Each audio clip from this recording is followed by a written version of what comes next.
Good morning. Hi. Hi, friends. I'm Trish Witzel, and I did that. Here we go.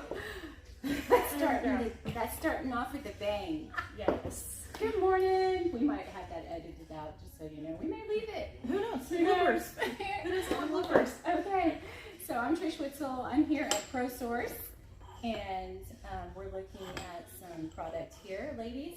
I'm Whitney Olson, and this is Samantha. Hi. So yeah, we're looking at products for the 1920 Remodel. Yeah, so we're doing a renovation. It's a 1920 renovation. We're pretty excited about this.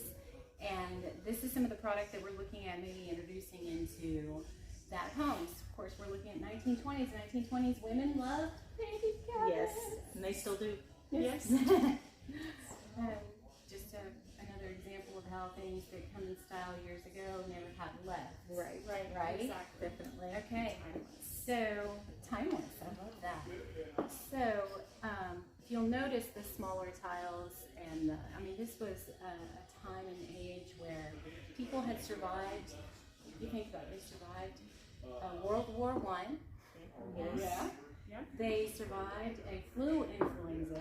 It was huge. That was So you had these designers that were super bold, and they wanted to, well, the 20s came in with a roar, and that's part of the reason why is because they had lived with so much fear for so long, and they were ready to live.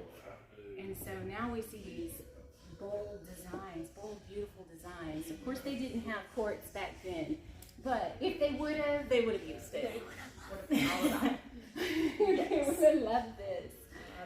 Tell us about the quartz. So the quartz is Cambria quartz. It is made here in America. It's known to be one of the toughest materials that you can use for your countertops. The difference between Cambria and other quartz is they don't use any fillers. It's just quartz all the way through and pigment to give the color. So not only is it made here in America, which is wonderful, it's not going to scratch, dent, or stain as easily as some other tops like marble or granite, or even other quartz. So yeah. So love that, and I love, of course, this wasn't the flooring that they used back in the 1920s, and we are sticking with the original. They had smaller planks for a couple of reasons. One, the moisture in the air, the wood swells and it shrinks, and you can't go with large planks if you're using 100% wood. Right. And back then, that's what they had. So there's only one area that we're not going to be able to stick with the original flooring, and that is the basement where it flooded. And this flooring is